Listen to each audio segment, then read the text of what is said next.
The execution chamber gleamed under harsh white lights as billions of beings across the galaxy tuned in to watch. Emperor Zethkar had personally ordered this broadcast, wanting every species in his vast empire to witness what happened to those who dared defy his rule. The girl strapped to the neural dissolution chair couldn't have been more than 16 Earth years old. Her auburn hair matted with dried blood, her green eyes still blazing with defiance. Despite the restraint, Sarah Chen had been captured 3 months ago during a failed human resistance operation on the mining colony of Kepler 442b. The humans had been trying to free their people from the forced labor camps where they extracted rare minerals for the Empire's war machine. Most species would have begged for mercy by now, but not this one. She sat straight-backed in the chair, staring directly into the camera with unwavering resolve. Commander Vex Thul, a towering Krithari with 4 arms and chitinous armor, stepped forward to read the charges. His translator device crackled to life, broadcasting in over 3,000 languages simultaneously across the galactic network. The charges were lengthy: terrorism, sabotage, murder of Imperial citizens, and the worst crime of all in the Empire's eyes, inspiring hope in conquered peoples. Sarah had done something unprecedented during her captivity. Despite torture sessions that would have broken most sentient beings, she had somehow managed to record and transmit messages to human resistance cells throughout the galaxy. Her words had sparked uprisings on 17 different worlds. The Empire needed to make an example of her, to show that human stubbornness meant nothing against their technological superiority. As Vex Thul finished reading the charges, Sarah finally spoke. Her voice was hoarse but clear, carrying across the chamber and into the homes of trillions of beings. "My name is Sarah Chen. I am the daughter of Dr. James Chen and Professor Lisa Chen, both murdered by the Empire for refusing to develop biological weapons. I am 17 years old and I am not afraid to die." The neural dissolution device began to hum, its crystalline components glowing with deadly energy. This execution method was chosen specifically for its cruelty. It would slowly erase Sarah's consciousness while keeping her body alive, turning her into a mindless shell. The process would take exactly 47 minutes, allowing maximum psychological impact on viewers. Emperor Zethkar himself appeared on a secondary screen, his massive bulk filling his throne room on the capital world of Dominion Prime. The reptilian ruler's golden scales reflected the light as he spoke with satisfaction. "Let this serve as a lesson to all who would challenge the natural order. Humans are a primitive species, barely worthy of serving as laborers in our great civilization. This child's defiance ends here." But Sarah wasn't done speaking. As the neural probe descended toward her skull, she closed her eyes and began to recite something that made the translator systems across the galaxy stutter and struggle. She was speaking in old Earth languages: Latin, Sanskrit, Gaelic, Mandarin, switching between them in a pattern that seemed almost musical. The words carried weight, as if they had been passed down through generations of human storytellers. "We are the children of Terra," she said, her voice growing stronger despite the approaching probe. "We are the ones who cross the void between stars with nothing but metal and fire and will. We are the species that looks at the impossible and calls it Tuesday.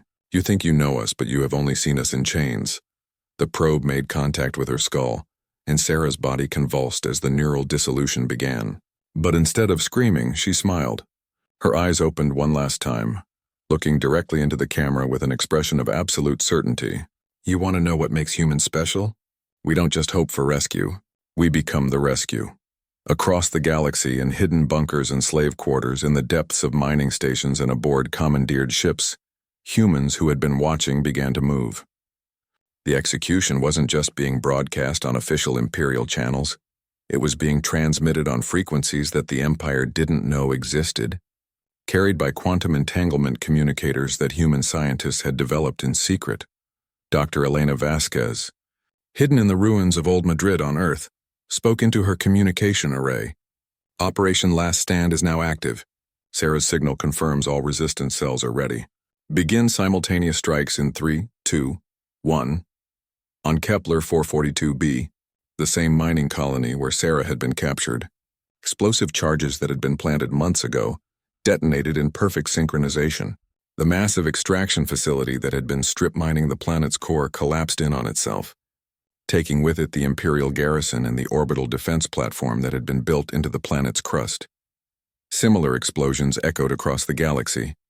On the factory world of Terminus 7, human slaves who had been pretending to work were suddenly wielding weapons they had forged in secret from the very machines they operated. On the research station orbiting Proxima Centauri, scientists who had been forced to develop Imperial technology turned their creations against their captors. But the most devastating blow came from an unexpected source. Deep in the computer networks of Dominion Prime itself, a virus began to spread. It wasn't just any virus, it was a piece of code that had been hidden in every piece of human-designed technology the Empire had stolen and repurposed over the decades of occupation. The humans had been patient. They had built backdoors into every system, every ship, every weapon that bore even the slightest trace of human innovation. And now, as Sarah Chen's life ebbed away in that execution chamber, those dormant programs awakened like antibodies in an infected organism. Admiral Torres had been waiting for this moment for 5 long years. Hidden in the asteroid belt of the Sol system, his fleet of cobbled-together human ships had remained undetected, powered down and drifting like space debris. These weren't the sleek vessels of the Imperial Navy. They were built from salvaged parts, mining equipment, and the desperate ingenuity that had kept humanity alive through decades of oppression. The signal came through as Sarah's vital signs began to fade on the execution broadcast. A simple mathematical sequence that meant everything to the scattered remnants of Earth's military. The Fibonacci numbers up to 2i33, transmitted in Morse code through quantum fluctuations. Torres allowed himself a grim smile as he gave the order that would either save humanity or see them all die trying. All ships, this is Admiral Torres. Operation Lazarus is now active. Remember, we're not just fighting for ourselves today. We're fighting for every species the Empire has crushed, every world they've enslaved, every child they've murdered in the name of order. Today we show them what humans do when you hurt our children. The first phase of the attack was psychological warfare on a scale the galaxy had never seen. Across the Imperial communication network, the execution broadcast was suddenly interrupted by a different signal. Instead of Sarah's dying moments, viewers across the Empire began seeing archived footage from Earth's history. Scenes of human resistance throughout the ages. They saw the Warsaw Ghetto Uprising, the storming of the Bastille, the march from Selma to Montgomery. They watched humans facing impossible odds with nothing but determination and the absolute refusal to submit. The Imperial censors tried desperately to cut the feed, but the virus in their systems had already taken root too deeply. Dr. Marcus Webb, broadcasting from a hidden facility beneath the ruins of CERN, had spent years preparing for this moment.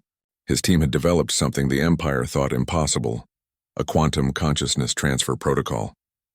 As Sarah's neural patterns were being destroyed in that execution chamber, they were simultaneously being transmitted across space to a specially prepared clone body. "Sarah, can you hear me?" Dr. Webb whispered into his communicator as the transfer completed. "Your sacrifice has begun something beautiful." Meanwhile, on the execution station itself, something unprecedented was happening. The neural dissolution device, which had been running for 37 minutes, suddenly stopped working. The Krathari technicians frantically checked their instruments, but the readings made no sense. According to their scanners, Sarah Chen was both completely brain-dead and more mentally active than any human they had ever recorded. The truth was simpler and more terrifying than they could imagine. The device had been sabotaged months ago by a human maintenance worker who had died under torture rather than reveal what he had done. Instead of destroying Sarah's consciousness, it had been amplifying it, broadcasting her thoughts and memories across subspace frequencies that connected to every human-built device in the galaxy. For the first time in Imperial history, every conquered species was experiencing the same thing simultaneously. They were feeling what it was like to be human. They felt Sarah's memories of her parents' murder, her determination to fight despite impossible odds, and most importantly, her absolute conviction that freedom was worth any price. The vegan pacifists of Alpha Centauri, who had submitted to Imperial rule without resistance, suddenly understood why humans preferred death to slavery. The logical Andromedans, who had calculated that cooperation was more efficient than rebellion, felt the surge of righteous anger that made efficiency irrelevant. The hive-minded Zephyrians experienced individual consciousness for the first time in their species' history. Emperor Zethkar watched his empire begin to crumble in real time. Rebellion wasn't just spreading among humans anymore. It was erupting on worlds that hadn't seen violence in millennia.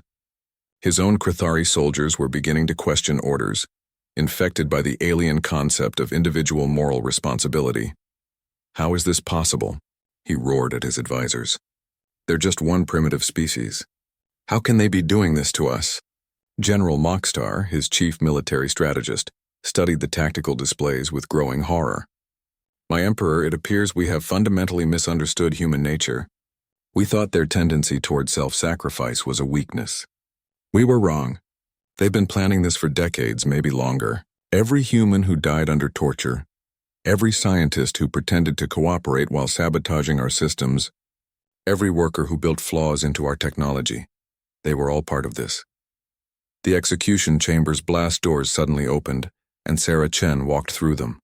Not the broken, dying girl who had been strapped to the chair, but a perfect replica animated by her transferred consciousness and carrying weapons that shouldn't have existed. The Krithari guards raised their plasma rifles, but the weapons simply refused to fire. The human-designed components in their energy cells had been activated by the virus, turning their own equipment against them. "Hello, Commander Vexthul," Sarah said calmly, her voice now carrying the weight of collective human memory. "I believe you were trying to execute me." That was rather rude. On Earth, in the ruins of every major city, massive structures began rising from beneath the ground. These weren't just buildings. They were weapons platforms that had been constructed in secret by human survivors, powered by geothermal energy, and hidden for decades beneath the rubble of their civilization. The Empire had thought Earth was a dead world, useful only for strip mining. They had never bothered to scan beneath the surface. The weapons that emerged were unlike anything in the Imperial arsenal. They fired coherent streams of dark matter, manipulated quantum fields to create localized gravity wells, and launched projectiles that existed in multiple dimensions simultaneously. These weren't just advanced human technology, they were devices built with help from other species that the Empire thought it had completely conquered. The Zephyrian hive mind had secretly maintained contact with human resistance cells, sharing their biotechnology. The Andromedan logicians had provided computational models for impossible weapons. The Vegan pacifists had contributed their understanding of energy manipulation. Every species the Empire had crushed had been quietly helping humanity prepare for this moment. But the most devastating weapon in humanity's arsenal wasn't technological at all. It was the simple, terrifying fact that humans had spent 50 years learning everything they could about their conquerors while pretending to be broken. They knew every weakness in Imperial technology, every flaw in their military doctrine, every psychological pressure point in their leadership structure. As Sarah's duplicate body moved through the execution station, systematically freeing human prisoners and turning Imperial soldiers against each other, her consciousness was simultaneously coordinating resistance efforts across the galaxy. She had become something new, not just human, but the embodiment of every species' desire for freedom. The Imperial High Command Situation Room on Dominion Prime had become a chaos of flashing alarms and desperate communications. Admiral Krexthal, the Empire's most decorated military commander, stared at the holographic display showing their fleet positions throughout the galaxy. Red warning indicators were spreading like a plague across every sector. "Report!" Emperor Zethkar's voice boomed through the chamber as he materialized via quantum projection from his throne room. "My Emperor." Admiral Krexthal's forearms moved frantically across his control interface. "We're experiencing simultaneous system failures across all fleets. Our ships are turning their weapons on each other. It's as if the vessels themselves have become hostile." What the Admiral didn't understand was that Captain Lisa Santos, drifting in her escape pod near the edge of the Kepler system, was orchestrating one of the most audacious hijacking operations in galactic history. Santos had been shot down during a reconnaissance mission 3 months ago, presumed dead by both sides. In reality, she had been living in her pod's emergency systems, surviving on recycled air and protein paste while building something extraordinary. Using salvaged components from her destroyed fighter and debris from Imperial ships, She had constructed a quantum transmitter capable of accessing the backdoors that human engineers had built into every piece of technology the Empire had stolen. Now, as the execution broadcast played on her tiny screen, she was systematically taking control of the Imperial Navy one ship at a time. The process was elegant in its simplicity. Every Imperial vessel contained human-designed components, life support systems, computer cores, even the toilet facilities. The Empire had been so eager to exploit human innovation that they had never bothered to rebuild these systems from scratch. Now those same innovations were becoming Trojan horses. Dreadnought Conquest, this is Captain Santos of the Terran Resistance. She spoke into her improvised communicator. Your life support systems are now under my control. You have 30 seconds to surrender before I introduce some very unpleasant modifications to your atmospheric mixture. The response was predictable. The Krathari captain began transmitting threats and demands for her location. Santos simply smiled and began implementing the modifications she had promised. Within moments, the dreadnought's atmosphere was filled with a compound that induced uncontrollable laughter in Krathari physiology, while remaining harmless to other species. On the bridge of the Conquest, Captain Jexmore found himself unable to stop giggling as his crew dissolved into fits of hysteria.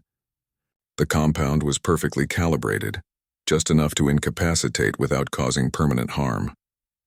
It was a very human approach to warfare, effective, creative, and just cruel enough to make a point.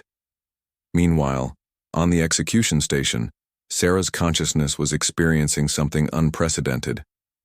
As her neural patterns had been transferred to the clone body, they had also been uploaded to the quantum communication network that connected every human device in the galaxy. She wasn't just one person anymore. She was a distributed intelligence with access to the thoughts and memories of every human who had died fighting the Empire. I can see everything, she whispered, her eyes now glowing with an inner light that made the Krathari guards step back in fear. Every human who died on every world, every act of resistance, every small victory. We never forgot. We never gave up. And now you're going to learn why that terrifies you so much? The guards raised their weapons again, but Sarah was no longer bound by the limitations of a single body. Her consciousness flowed through the station systems like water, accessing every camera, every sensor, every automated system. She could see the guards before they could see her, predict their movements before they made them, and turn their own equipment against them with a thought. But the most terrifying aspect of her transformation wasn't the technology, it was the memories. Through the quantum link, Sarah had access to the experiences of humanity's greatest minds and most determined fighters. She had the tactical knowledge of every human military commander, the scientific insights of every researcher, and the unbreakable will of every person who had chosen death over surrender. Dr. Webb's voice crackled through her consciousness from the CERN facility. Sarah, we're detecting massive quantum fluctuations across the network. Your consciousness is adapting to the system faster than we anticipated. How do you feel? I feel like justice, she replied, her voice now speaking simultaneously from every human-built device in the galaxy. I feel like 50 years of anger finally given form. On Earth, the hidden weapons platforms had finished their emergence sequence and were beginning to target Imperial installations throughout the Sol system. But these weren't random attacks. They were precisely coordinated strikes designed to cripple the Empire's ability to coordinate their response while minimizing casualties among enslaved populations. The orbital platform above Luna, which had served as a communications hub for the entire sector, found its quantum transmitters suddenly transmitting human music instead of Imperial commands. The haunting melody of Amazing Grace played across military frequencies while Resistance cells used the confusion to capture key installations. The asteroid mining facility at Ceres discovered that its automated systems had reprogrammed themselves to construct small ships instead of processing ore. These vessels weren't much to look at, cobbled together from mining equipment and industrial components, but they were fast, maneuverable, and crewed by humans who had been pretending to be broken for decades. Commander Rex Thule of the Imperial garrison on Mars watched in disbelief as his supposedly secure prison facility began opening every cell simultaneously. The human prisoners weren't trying to escape. They were organizing themselves into military units with a precision that suggested they had been planning this moment for years. How long have they been preparing for this? He asked his aide, a young Krathari officer whose training had never covered anything like the current situation. Sir, according to our intelligence files, human resistance activity has been minimal since the occupation began. They've been model prisoners. Rexthal watched as the newly freed humans moved through his facility with obvious familiarity, heading directly for weapon caches and strategic positions without hesitation. They weren't model prisoners, he realized with growing horror. They were students. The truth was even more disturbing than he imagined. Every human captured by the Empire had been part of an intelligence-gathering operation that spanned decades. They had memorized guard rotations, studied weapon placements, mapped facility layouts, and identified weaknesses in Imperial security protocols. They had endured torture and humiliation not just to survive, but to learn everything they could about their captors. Sarah's consciousness, now distributed across billions of devices, began coordinating these awakening resistance cells with supernatural efficiency. She could see the entire galactic battlefield simultaneously, moving human forces like pieces on a chessboard while the Empire struggled to understand what was happening to them. Target the command and control nodes first, she transmitted to Admiral Torres's hidden fleet. The Empire's greatest weakness is their rigid hierarchy. Cut off the head and the body won't know what to do. But Sarah wasn't just coordinating military operations. Through the neural link, she was also broadcasting something much more dangerous to the Empire's long-term survival. Hope. Every enslaved being in the galaxy was feeling what she felt. The absolute certainty that freedom was not only possible, but inevitable. The rebellion had reached the heart of the Empire itself. On Dominion Prime, the capital world that had never known the sound of weapons fire, explosions began erupting across the planet's surface. But these weren't random acts of terrorism. They were surgical strikes against infrastructure targets, carried out by beings who shouldn't have existed. The Empire had always been thorough in their conquests. When they took a world, they relocated the population, destroyed cultural centers, and eliminated anyone who might serve as a symbol of resistance. They had been particularly careful with the humans, knowing their tendency toward what Imperial scholars termed infectious defiance. What they hadn't counted on was humanity's gift for making friends. Dr. Yuki Tanaka had been working as a research assistant in the Imperial Science Division for 15 years, seemingly content to help develop new technologies for her captors.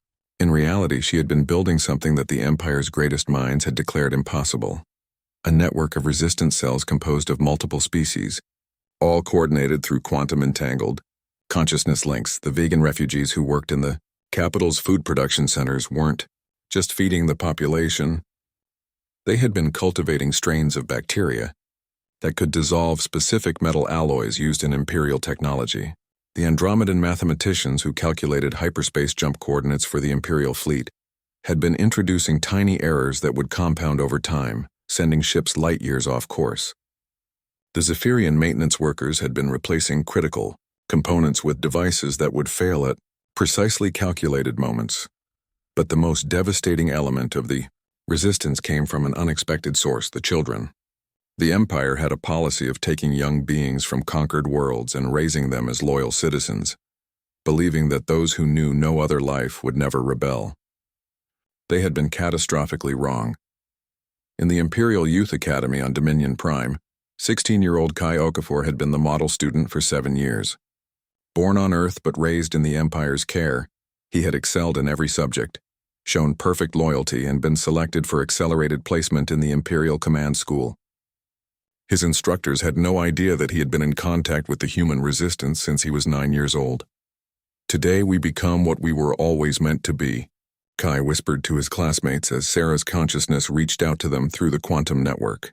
The other young beings in his class weren't all human. They were Vegan, Andromedan, Zephyrian, and even a few Krathari who had been taken from families deemed politically unreliable. The Empire had created exactly what they feared most: a generation of multi-species resistance fighters who had been trained in Imperial tactics, given access to Imperial technology, and placed in positions of trust throughout their government and military.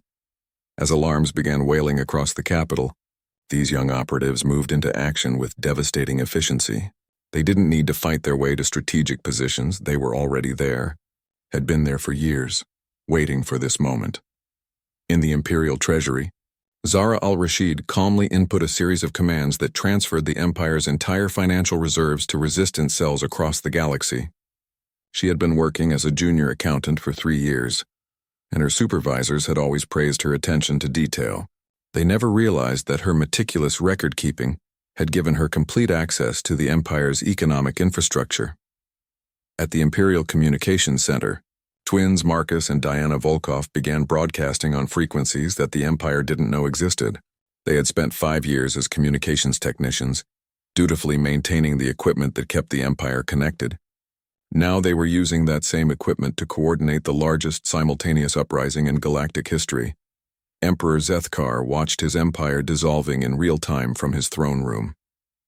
The holographic displays showed rebellion spreading like wildfire across thousands of worlds, his fleets turning on each other, and his own capital burning around him.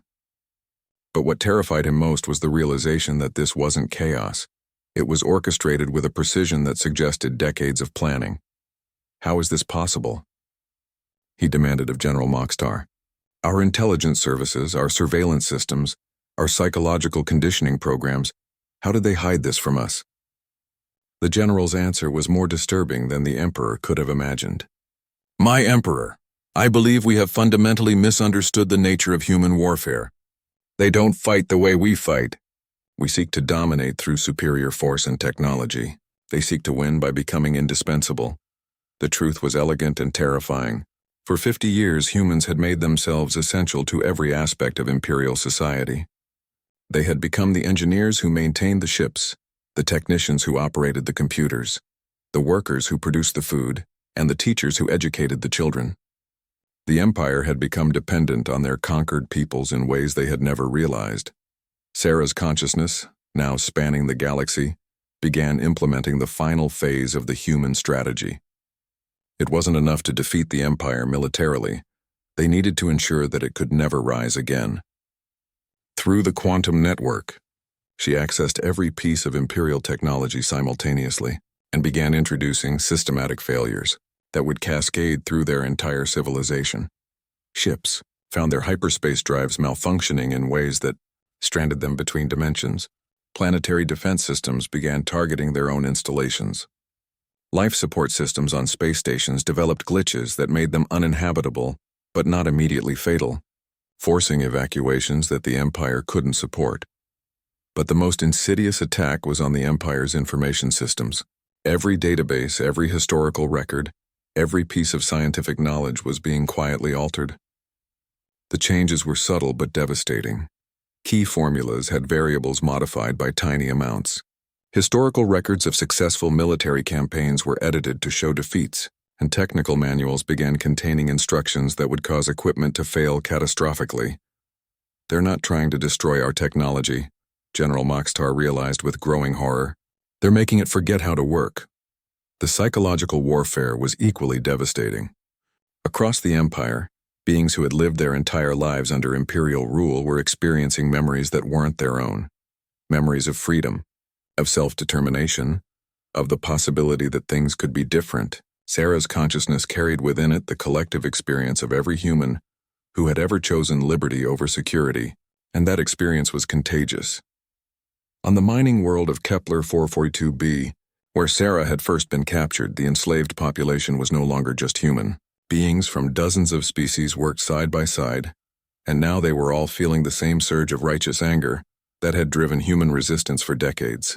They looked at their chains not with resignation, but with the absolute certainty that those chains could be broken. The Krathari overseer who had supervised Sarah's capture, Commander Vexthal, found himself facing a crowd of freed prisoners led by humans who should have been broken by their ordeal. But instead of the mindless revenge he expected, they offered him something he had never experienced: mercy. You can join us. Sarah's voice spoke through the crowd, carried by the quantum network. The empire you served is already dead. You can help us build something better, or you can die with it. The choice is yours. For the first time in his military career, Vexthul found himself seriously considering surrender. Not because he was afraid of death, but because these humans had shown him something his own species had forgotten: the possibility of redemption. The Imperial Palace on Dominion Prime had stood for 3,000 years, its crystalline towers reaching toward the stars as a symbol of eternal dominion. Now those same towers were cracking, their quantum-stabilized foundations failing as human-designed. Maintenance systems turned against their creators. Emperor Zethkar stood in his throne room, watching his empire die through the massive viewing screens that showed chaos erupting across 1,000 worlds. But the most disturbing sight wasn't the rebellions or the fleet battles. It was what was happening to his own people. Krethari soldiers were laying down their weapons not in defeat, but in what appeared to be moral awakening. The hive-minded Zephyrians were experiencing individual thought for the first time in their evolutionary history. Even his own elite, guard beings who had been conditioned from birth to serve the Empire without question, were beginning to ask why. Sarah's consciousness had evolved beyond anything the galaxy had ever seen. She wasn't just coordinating the rebellion anymore. She had become something like a quantum angel of revolution, touching the minds of every sentient being in the Empire, and offering them a choice they had never known they had. Through the neural link, she carried the memories of every human who had ever stood up to tyranny, and those memories were proving more contagious than any virus. My Emperor, General Moxtar, approached the throne with obvious reluctance. I'm receiving surrender requests from 47 sectors. Our own commanders are asking for terms. Terms? Zethkar's voice was barely controlled rage. They're rebels. Slaves, they have no authority to offer terms. With respect, my Emperor, they're not asking us to surrender to them. They're asking us to surrender to ourselves, to the idea that there might be a better way to live. The Emperor stared at his most trusted general, seeing in his eyes the same terrible uncertainty that was spreading throughout his forces. The humans hadn't just attacked his military. They had attacked the very concept of absolute authority, and that attack was spreading through the Empire like wildfire. On the execution station where this had all begun, Sarah's original body had finally died. The neural dissolution device had completed its 47-minute cycle, reducing her brain to inert matter. But her death had been the key that unlocked everything the human resistance had been building toward. As her consciousness uploaded to the quantum network, it had triggered dormant programs in every piece of human-designed technology throughout the galaxy. Dr. Webb, monitoring the process from his hidden facility, watched in awe as Sarah's neural patterns distributed themselves across billions of devices. She wasn't just alive. She had become something unprecedented in galactic history. A distributed consciousness with access to every human innovation, every resistance cell, every act of defiance that had taken place over the past 50 years. Sarah, can you hear me? He transmitted through the quantum link. I can hear everything, Dr. Webb.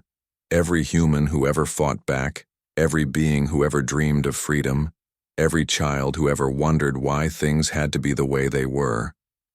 And now I can give them answers. The most remarkable aspect of the revolution wasn't its military success, but its moral complexity. Human resistance cells across the galaxy were offering their former captors not just defeat, but redemption. They had learned from their own history that cycles of revenge only created new forms of oppression.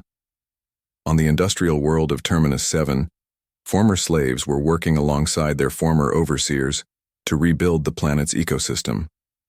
The Krethari, engineers who had designed the strip mining operations, were now using their expertise to repair the damage they had caused. It wasn't forgiveness. It was something more practical and more powerful. The recognition that everyone would be needed to build what came next. Admiral Torres's hidden fleet had finally revealed itself, emerging from the asteroid belt like avenging angels. But instead of seeking glorious battle, they were coordinating the largest evacuation and relief operation in galactic history. Every Imperial world that surrendered was immediately provided with aid, medical supplies, and technical assistance to transition away from the Empire's oppressive systems. This isn't how wars are supposed to end, Admiral Krexthal transmitted to Torres as their fleets faced each other in the space above Dominion Prime. There should be surrender ceremonies, terms of occupation, lists of war criminals. Torres's response was purely human in its audacity. Admiral, this isn't the end of a war. It's the beginning of something that never existed before. A galactic civilization based on cooperation instead of conquest. You can be part of building it, or you can be remembered as the person who chose to stand in its way. The psychological pressure was unbearable for beings who had been raised to believe in the absolute necessity of hierarchy and control. Across the Empire, military commanders were experiencing nervous breakdowns as they tried to process the idea that authority could be earned rather than imposed. But the most devastating blow to the Empire's foundations came from an unexpected source. The Quantum Archive on Dominion Prime, which contained the complete historical records of Imperial civilization, began revealing truths that had been buried for millennia. Sarah's consciousness had accessed the deepest levels of the archive, uncovering evidence that the Empire itself had begun as a rebellion against an even more oppressive galactic order. The first emperor, revered as a godlike figure who had brought order to chaos, was revealed to have been a revolutionary who had overthrown a system of absolute monarchy. The imperial conquest of Earth wasn't the first time the Empire had absorbed a rebellious species. It was part of a pattern that had repeated throughout their history. "They're not conquering us." Sarah's voice spoke through every communication device in the palace. "They're trying to prevent themselves from becoming us. The Empire exists because beings like humans keep arising throughout the galaxy, forcing change on those who would prefer stagnation. We're not their enemies. We're their children." Emperor. Zethkar felt his worldview cracking like the foundations of his palace. Everything he had been taught about imperial superiority, about the natural order of conquest and submission, was being revealed as an elaborate fiction designed to prevent exactly what was happening now. The final irony was that the Empire's downfall wasn't caused by superior human technology or tactics. It was caused by the simple fact that humans had reminded the galaxy's beings of something they had forgotten: that authority without consent is just sophisticated bullying, and bullies only have power as long as their victims choose to give it to them.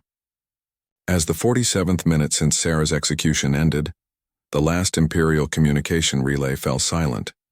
The Empire that had ruled the galaxy for 3,000 years ceased to exist, not with a bang, but with a whisper. The quiet sound of billions of beings simultaneously deciding that they deserved better. 1 year after the 47 minutes that changed everything, the galaxy looked nothing like it had under Imperial rule. Where once there had been rigid hierarchies and forced labor, now there were cooperative councils and voluntary associations. The transition hadn't been perfect, no revolution ever was, but it had been remarkably peaceful for something that had toppled a 3,000-year-old empire. Sarah Chen stood on the observation deck of what had once been the Imperial Palace, now converted into the Galactic Coordination Center. Her consciousness still existed primarily in the quantum network, but she had learned to manifest physical avatars when needed. Today's meeting required her presence in person, as representatives from every species in the former empire had gathered, to address the question that had haunted them all year. What came next? The transformation of Dominion Prime itself told the story of the new galaxy. The crystal towers that had once symbolized imperial dominance now housed research centers where former enemies worked together to solve problems that had plagued civilizations for millennia. The forced labor camps had become voluntary technical colleges. The execution chambers had been converted into art galleries where beings from across the galaxy shared their cultures freely for the first time in generations. Emperor Zethkar was also present at the meeting, though he no longer bore that title. The former ruler of the galaxy now served as an advisor on transitional governance, helping other former imperial worlds navigate the complex process of establishing self-rule. His transformation had been one of the most remarkable aspects of the post-revolution period. "Sarah," he approached her with the careful dignity of someone still learning to live without absolute power. "I've received reports from the Outer Rim territories. The last of the Imperial holdout fleets has agreed to join the cooperative. Admiral Krexthal sends his regards and asks if you need any assistance with the Andromedan integration protocols."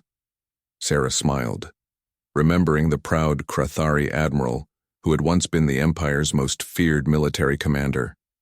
He now led humanitarian missions to worlds still recovering from Imperial exploitation, using his tactical expertise to coordinate relief efforts instead of conquests.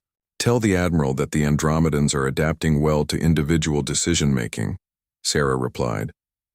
It's fascinating to watch a species that thought in pure logic discover the concept of intuition. They're already developing art forms that would have been impossible under their old collective consciousness. The transformation of the Andromedans had been particularly remarkable. As a species that had prized logical efficiency above all else, they had initially struggled with the concept of personal choice. But exposure to human creativity through the quantum network had awakened something in them that their own evolution had suppressed. They were now among the most innovative contributors to the new galactic civilization. Dr. Webb materialized next to them through a holographic projector, broadcasting from the rebuilt CERN facility on Earth. Sarah, we're ready to begin the final phase of the consciousness integration project. Are you prepared? This was the moment they had all been working toward. Sarah's distributed consciousness had grown beyond what anyone had thought possible, incorporating not just human memories, but experiences from every species that had joined the resistance. She had become a living repository of galactic culture and knowledge, but her ultimate goal had always been to share that knowledge rather than hoard it. Begin the download, she said quietly. Across the galaxy, every being connected to the quantum network suddenly felt a gentle presence touch their minds. It wasn't invasive or controlling, it was offering. Sarah was sharing everything she had learned, every memory she carried, every insight she had gained from her unique perspective as a distributed consciousness. The vegan pacifists suddenly understood the mathematical beauty that the Andromedans saw in the universe. The logical Andromedans felt the emotional connections that drove vegan compassion. The hive-minded Zephyrians experienced the fierce individualism that made humans so difficult to suppress. And humans, for the first time, felt what it was like to be part of something larger than themselves without losing their individual identity, but the most profound sharing was happening on a deeper level. Every being in the galaxy was experiencing the memories of every act of resistance, every moment of courage, every choice to help rather than hurt that had led to this moment. They felt Sarah's parents dying for their principles, Admiral Torres waiting patiently in the asteroid belt, Dr. Webb working in secret for decades, and millions of other small acts of heroism that had made the revolution possible. This is what we're building. Sarah's voice spoke to everyone simultaneously. Not a new empire, not a perfect utopia, but something that has never existed before. A civilization based on the radical idea that every sentient being has the right to choose their own path. The former slave worlds were already demonstrating what this meant in practice. On Kepler 442b, humans and Krathari worked together to restore the planet's ecosystem while developing new forms of sustainable technology. The Zephyrian colonies had established networks of interconnected but independent communities. The Andromedan research stations had become open-source knowledge centers where any being could access the sum total of galactic scientific achievement. But perhaps the most remarkable transformation was happening on Earth itself. The planet that the Empire had left as a broken ruin was being rebuilt, not just as the human homeworld, but as a symbol of what cooperation could accomplish. Beings from every species were contributing to the restoration, sharing their unique abilities and perspectives. The vegan biotechnology was accelerating the regrowth of Earth's forests. Andromedan computational power was modeling climate restoration on a planetary scale. Zephyrian collective engineering was rebuilding cities that could house multiple species comfortably. Even former Imperial soldiers were contributing their organizational skills to coordinate the massive undertaking. Commander Vexthul, who had once supervised Sarah's capture, now led one of the restoration teams. His transformation from oppressor to liberator had been painful but genuine. He approached Sarah during a break in the proceedings, his forearms carrying a small device. Sarah, my team has completed the memorial for your parents. We thought you might want to activate it personally. The memorial was more than just a monument. It was a quantum crystallization chamber that would preserve the memory of Dr. James Chen and Professor Lisa Chen forever. Their refusal to develop biological weapons for the Empire had been one of the first acts of human resistance, and their sacrifice had ultimately made everything that followed possible. Sarah placed her hand on the activation panel, feeling the weight of history in that simple gesture. As the memorial came to life, holographic images of her parents appeared, along with the voices of thousands of beings sharing their own stories of resistance and hope. They would be proud, Zethkar said softly. Not just of what you accomplished, but of what you chose not to do. You could have become a tyrant yourself with the power you wielded. Instead, you chose to give that power away. Sarah nodded, watching. The memorial display stories from across the galaxy. That's what makes us human, she said. We're not special because we're stronger or smarter than anyone else. We're special because we refuse to believe that power over others is the point of existence. We believe that the point is to help others discover their own power. As the ceremony concluded and the representatives began returning to their homeworlds, Sarah felt a profound sense of completion. The girl who had been strapped to an execution chair 1 year ago had become the catalyst for the greatest transformation in galactic history. But more importantly, she had helped billions of beings discover that they didn't need heroes or saviors. They needed only the courage to choose freedom for themselves. The quantum network would continue to connect the galaxy, but not as a tool of control. It had become something unprecedented, a voluntary association of free beings choosing to work together not because they had to, but because they wanted to. The Empire had fallen not to superior force, but to a superior idea. The revolutionary concept that authority should serve the people, not the other way around. Sarah's final act as the distributed consciousness of the revolution was to make copies of herself available to any world that wanted guidance in building their new society. But these weren't rulers or administrators. They were teachers and advisors, present only as long as they were wanted and useful, as she stood in what had once been the Emperor's throne room, now filled with art and music from 1,000 worlds. Sarah Chen smiled. The execution that was meant to break human spirit had instead revealed something that no empire could ever truly suppress. The simple, revolutionary idea that every being in the universe deserved to be free. The galaxy would face new challenges, make new mistakes, and require new forms of courage.